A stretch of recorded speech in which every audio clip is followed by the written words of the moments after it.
Today, we are talking about how to stop corporations from exploiting the pandemic in order to monopolize their industries. We're joined by the US representative from Illinois' 4th District, Chuy Garcia, and law professor and antitrust advocate, Zephyr Teachout. Big corporations are destroying local economies by consolidating power and shutting down small businesses. Family-owned farms are disappearing in the Midwest as corporate agriculture conglomerates buy up land. Local businesses, from community banks to mom and pop shops to restaurants, are closing, while big banks and chain stores move in and companies like Amazon take nearly half of all new book sales. Corporate consolidation impacts individuals as well as local businesses and economies.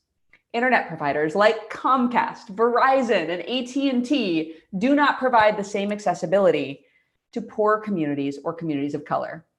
And I think I speak for all of us when I say we've all been frustrated by the cable company at least once in our lives. So online corporations, including Amazon and Google, have branched out and purchased warehouses and shipping capability and production facilities in order to create their own versions of popular items. When companies like Amazon buy out delivery infrastructure for packages, they stop people from using small local businesses and public services like the United States Postal Service.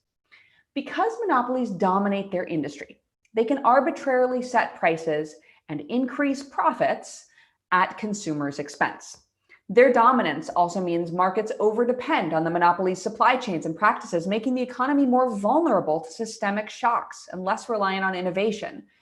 Fewer facilities are responsible for more production. So an earthquake abroad, or a global pandemic, or a breakdown in diplomatic relations could dramatically impact our economy back home.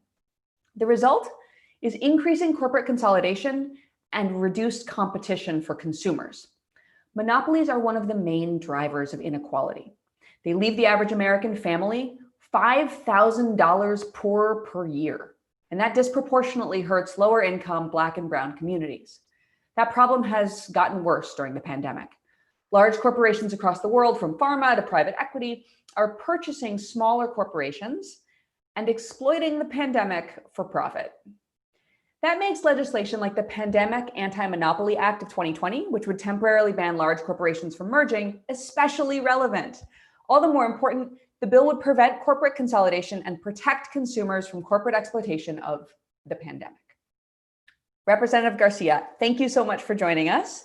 I saw you last week. I'm really happy to see you again this week. And now you've been working alongside Representatives Alexandria Ocasio-Cortez, Ilhan Omar, and the Judiciary Chair, David Cicilline, as well as Senators Warren and Klobuchar.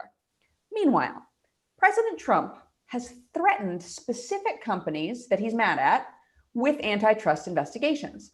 So can you tell us about the political coalitions that are forming around these issues? Is it like a Democrat-Republican thing? Is it a liberal-moderate thing? Or is it something else entirely?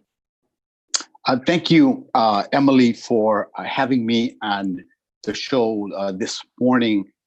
First, I just want to underscore that big business is profiting from our pain in the pandemic in particular. And what we see in this country today is modern colonization by corporations. Big business is profiting off the backs of working people. Billionaires have gotten much richer during this pandemic, and regular people are suffering. So it's great to be with you to talk about this, because this gets to the heart of why people in my district and across the country are struggling. The consolidation of corporate power. Let's not forget that Amazon CEO Jeff Bezos is the richest person in the world. And this year, which has been so hard for so many of us, the company stock went up by 65%, correlated to the pandemic. I don't want to pick on just one company, because Amazon is huge, but Amazon's success and the pain in my community are two sides of the same coin. So if you walk through my neighborhood in Chicago, I live in what has been one of the most thriving neighborhood commercial strips in Chicago, in a working class immigrant community. You can see where the company's profits, Amazon's, have come from. Workers at an Amazon warehouse down the street from me walked off the job earlier this year because they were exposed to COVID-19 due to the unsafe working conditions. They put my community in danger to make a profit.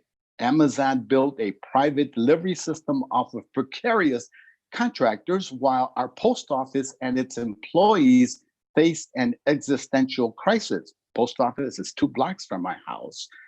They gutted key institutions in our community to make profit. And of course, the hardware stores and bookstores that have been in our community, Spanish language ones on 26th Street here for decades, have struggled for many years, and many won't make it through the COVID shutdown. They ran local retailers out of business to make a profit. And of course, Amazon is only one example. But big companies in this country are getting richer and more powerful, and their wealth is quite literally taken from our community. So many people around the country are making these connections. It isn't theoretical, and Congress's work is finally reflecting that. 2 weeks ago, the Judiciary, as you pointed out, committee held a hearing with the CEOs of Amazon, Google, Facebook, and Apple.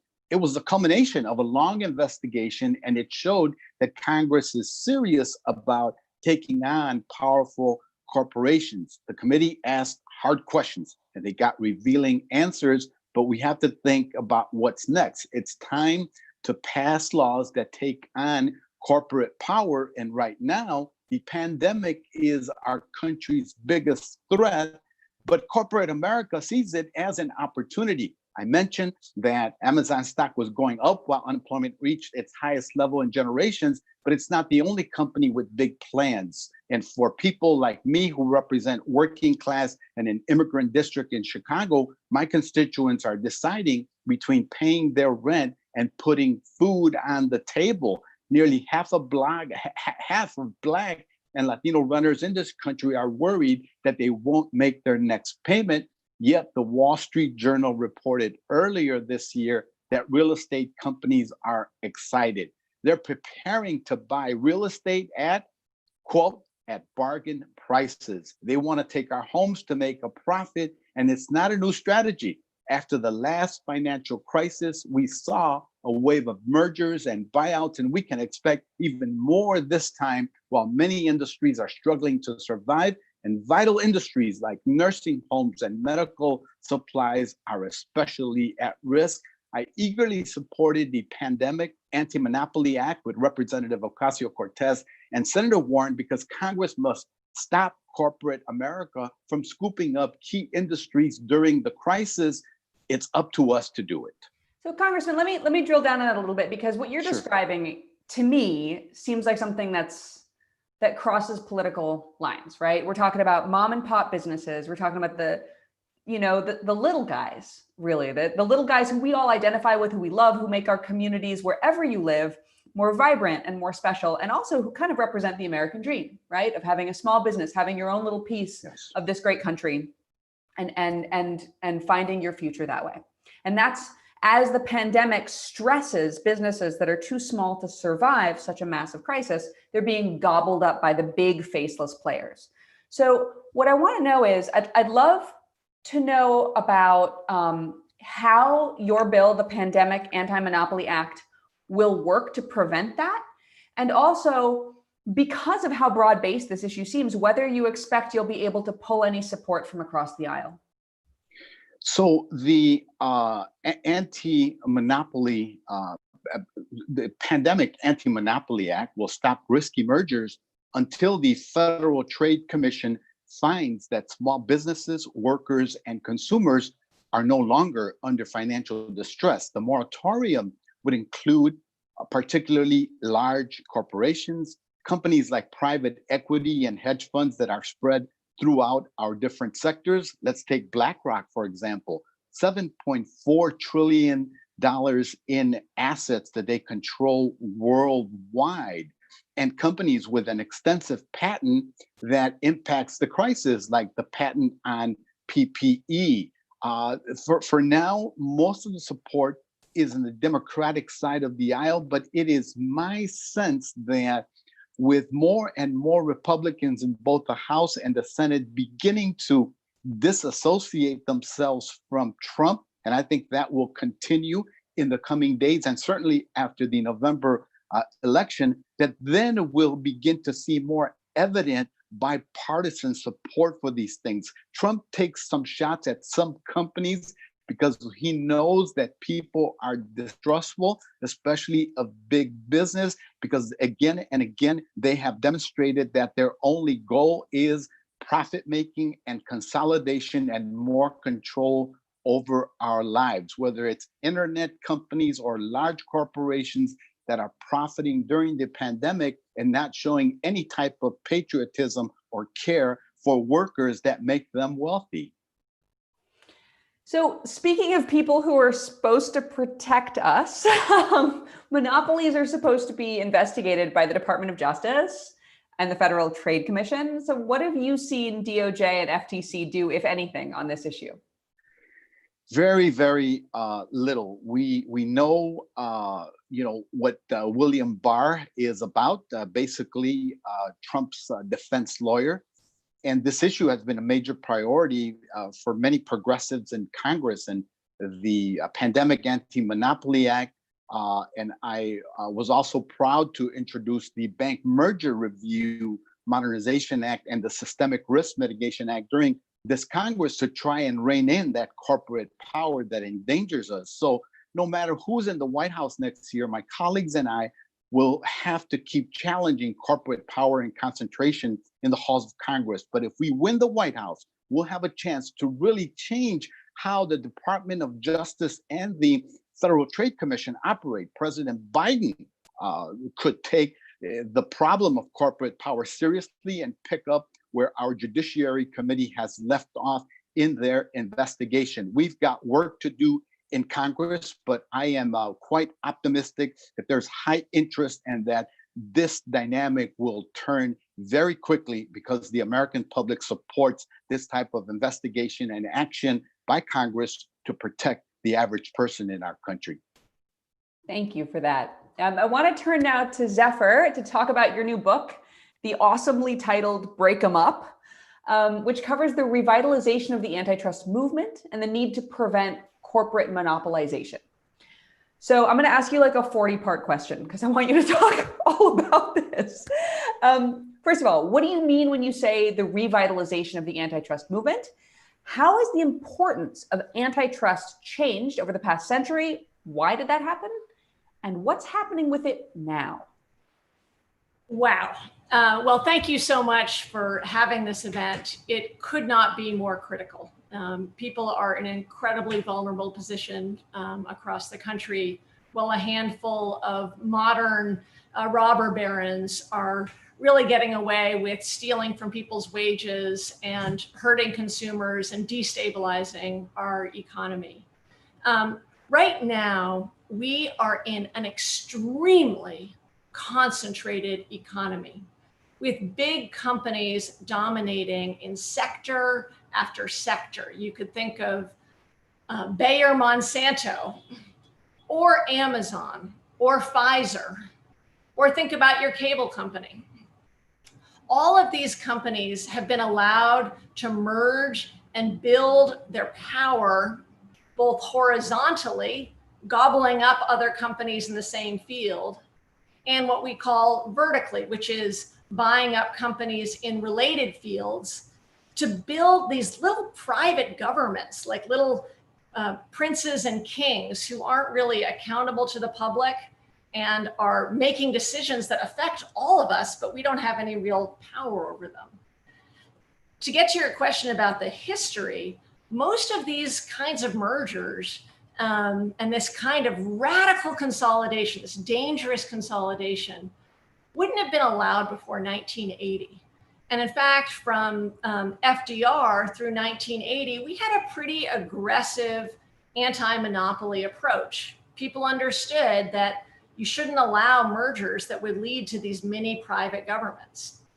Ronald Reagan came along and gutted anti-monopoly and antitrust. He did it in a bunch of different ways, with judges, with enforcers who didn't really believe in the problems of concentrated private power. But the problem is, after Reagan came along, Democrats didn't pick up the ball and go back. In fact, it's sort of been off the table for about 35 years. That started changing, I think, in 2008. And it didn't start changing in Congress until recently, with this wonderful new set of Congress members who are really pushing these issues. But in 2008, people across the country saw that big banks totally ruined the economy and stayed as large as ever and even more powerful now. And I think after 2008, you see the seeds of more and more people from very different backgrounds coming together to say, we don't actually have to allow these big corporations to exist. So I see ourselves at the cutting edge of a new anti-monopoly moment, where you see both workers who are really hurt by concentrated power. In fact, there's recent research that shows that consolidation has taken about $14,000 a year from workers and transferred it to investors. So consolidation is a major driver of inequality. So people are coming together, and with bills like this, new investigations starting to say we need to take on corporate power at its root. Yeah, I want to drill down on the every person question that you just sort of touched on, which is in your book a bit, and discusses the like real life impact of what these mergers do to not just local economies, but like people's employment, people's healthcare. Why should this be important to voters who might not have devoted a lot of thought to antitrust? Well, I think you can think of it from two different perspectives and come to the same place. One is the perspective of a worker. Say, take a skilled technician working for a cable company. When you had actual competition, the union could go and leverage that power to say, hey, we need better benefits. We need better salaries, benefits, and overall treatment. But once you see this collapse and total consolidation where people don't really have a choice as consumers, workers also don't really have a choice. And so what the companies do is say, we don't need to give any concessions. Instead, we're going to take our profits and give them to investors.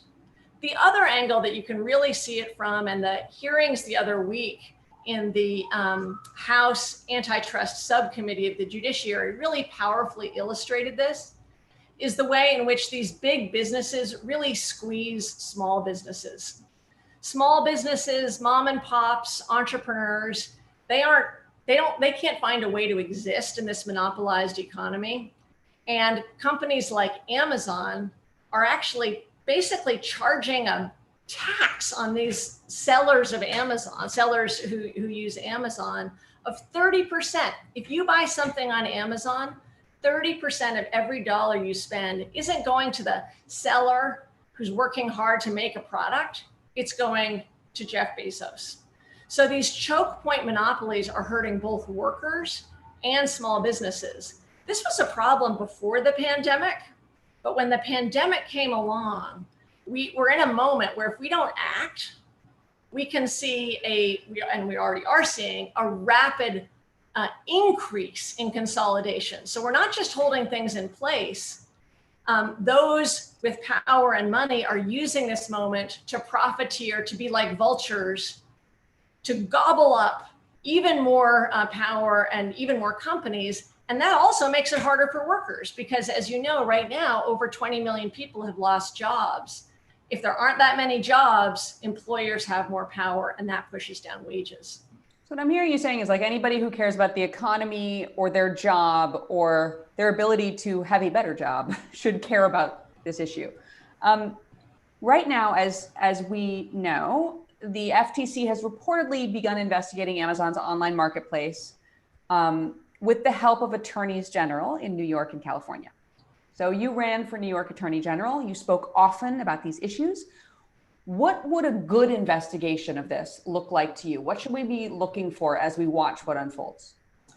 Well, I think one of the powerful features of this hearing the other week with big tech is we started to see details, not about whether these big tech companies are abusing power, but how they're doing it. We learned, for instance, that sellers who sell on Amazon are more likely to be featured high up in a search result in this a really precious space called the buy box, the space where most people will click on to buy, if they also use other parts of Amazon's services.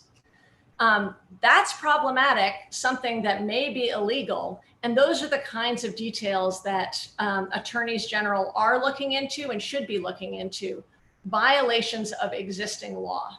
So as the congressman mentioned, there's actually been a lot of enforcers asleep on the job, and the state attorneys general can play a major role both in letting the public know what's happening and enforcing existing law, because states actually have the authority to enforce some of the federal antitrust laws as well as their own antitrust laws. But I do want to say that we can't just look at enforcers, as important as they are. It's really important that Congress acts right now. People are hurting. Workers are hurting. Small businesses are getting devastated. And while they got some support for a few months, we're about to see a major wave of bankruptcies. And we need to make sure that capital is flowing to those small businesses instead of to big businesses who are going to take advantage of this moment. It's essential we use every tool to get out of this health crisis, this economic crisis, and this democratic crisis. And we need Congress to act as well as having the enforcers act. Well, speaking of which, I have a couple of questions that are for both of you that are kind of like your mute button is a buzzer. Anybody can get in on this. But I want to talk about public support and how voters feel about ideas that would route more money to them and less money to giant companies. So you just authored a new report, Zephyr, with the Justice Collaborative Institute and Data for Progress. And your report found that 6 in 10 voters support a merger ban during the pandemic. In other words, support legislation that would say, big companies, you can't gobble up everybody while we are in a national crisis. So the report also found that a majority of Americans wanted to break up big cable, big telecom, big agriculture, and big tech corporations. Sarah Miller of the American Economic Liberties Project recently wrote about the broad popularity of temporarily banning private equity mergers, some of the kinds that Congressman Garcia mentioned a moment ago. More than 7 in 10 Americans support a ban on private equity mergers during the pandemic. So to what degree is this popular support, like supporting this legislation, to what degree is popular support overcoming political and institutional opposition and the opposition of big lobbies and big corporations? And like, to what extent is the voters' strong support of this going to matter? That question is for both of you. So I might invite Congressman Garcia to get in on it first, since we're talking about federal legislation. There we go. I think there's very strong support for these measures, as the polling indicates, for very commonsensical reasons. People know when they're getting ripped off. They know when there isn't a level playing field, and they know that their wages have not kept up with inflation. Working people know that a lot of folks are required to take on second and third jobs because they're not earning a living wage. They don't have a guaranteed health care for themselves or for their families. So I think the polling is reflective of all of the things that people are experiencing in real life. The day-to-day hustle to survive in an economy that keeps sucking up the profits to the top, and that constantly is reporting on mergers and acquisitions and the concentration of capital at the top. And they want to level the playing field. Unfortunately, we've had for some time now in the country this partisanship that has overtaken everything, and that doesn't enable us in Congress to talk about the huge influence of big money in politics and how it influences political parties and how it influences in a crass way the policy agendas and legislation in Washington. So I think the polling is reflective of that. And when we get beyond, I think the November elections, I think you'll see a diminishment of a lot of that partisanship and efforts, bipartisan efforts that where you'll see legislators across both aisles crossing over and engaging in things that will finally begin to address the inequality that people have been living with for such a long time. And I think that ushers in a new era of greater equity and parity, especially for working people and low-income people. That is a very optimistic vision. I think sometimes we all need to hear optimistic visions. Zephyr, do you want to respond to that and add your perspective from your report? Oh, you're muted. There you go. There. Okay. This polling is so important. This shows that people are way ahead of politicians. And what is so striking about this polling to me is that you unfortunately don't see a lot of politicians talking about anti-monopoly. The congressman does, AOC does. There have been a group of people in Congress, including David Cicilline, who's been really leading on this, but it hasn't been a big part of our conversation. And nonetheless, you see 6 in 10 voters saying, I want this, and less than 20% opposing. In fact, there are more people who are uncertain, and they're uncertain because we're not talking about it enough. People have their lived experience of only having 2 places to look for a job and both places having terrible benefits. They have their experience of limited choice and of extreme inequality, but not enough people are talking about this. So I actually think this is this polling shows that this is great politics to go here. But we're fighting against big money because these monopolists aren't sitting passively by having built up a war chest to look at it. They're turning around and funding elections in a bipartisan way. They're funding think tanks. They're funding universities. There are 2 big scandals the other week about Google and Amazon both funding institutes at fancy universities. So they're not being passive. So to me, this is a basic money versus the people moment. And the politics are clear. It's good politics to do this. It's just there's going to be a lot of lobbyists whispering in a lot of people's ear saying, hey, you don't have to do this. Why don't you focus on something else? Yeah. And it doesn't end in Washington. It trickles down to state capitals and legislatures and even city halls at the most local level. So the influence and the corrupting influence and control of policy and legislative agenda trickles all the way down. Look, we used to understand in this country that monopoly was a form of theft. The Sherman Act, which you may have heard of, one of the core antitrust laws, has criminal penalties because people understood it's basically a way for somebody sitting at a choke point to steal wages and to steal value from the public. People are mad, and they're right to be mad. And I think the leaders who are stepping up to push this legislation are going to find really exciting grassroots support behind them. So speaking of the future, change, all of this, where does Joe Biden stand on this issue, if you know, and what should the goals be for an executive like the president?